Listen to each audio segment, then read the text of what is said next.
তো হ্যালো বন্ধুরা, চলে এসেছি আমাদের দীঘার নেক্সট পার্ট ভিডিও নিয়ে।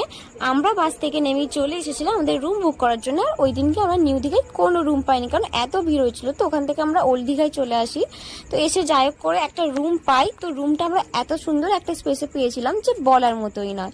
পরে চলে আসি আমি আমাদের রুমে, চলে আসি একটু ফ্রেশ হওয়ার জন্য। আর আমাদের রুম থেকে কত সুন্দর একটা ভিউ দেখা যাচ্ছে, তোমরা দেখেই নাও বন্ধুরা। এরকম ভাবে ব্যালকনিতে এলেই আমাদের সামনে থেকে একদম সমুদ্রটা দেখা যাচ্ছে।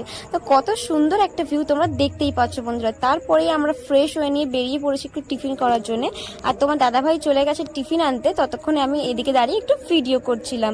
দেখতেই পাচ্ছ বন্ধুরা কত সুন্দর ঢেউ হচ্ছে। তো আমরা এখান থেকে টিফিন করে নিয়ে বেরিয়ে পড়েছি উদয়পুর বিচে যাওয়ার জন্য। তো আমরা দুজন রেডি হয়ে গেছি। তো আমরা টোটো একটা বুক করে নিয়ে বেরিয়ে পড়েছিলাম। আর আমরা উদয়পুর বিচে চলেও এসেছিলাম, ভেবেছিলাম এখানে স্নান করব, বাট এত নোংরা জলেতে যে আমরা স্নান করতেই পারিনি। তো ওখান থেকে আমরা আবার যাই নিউ দীঘায়।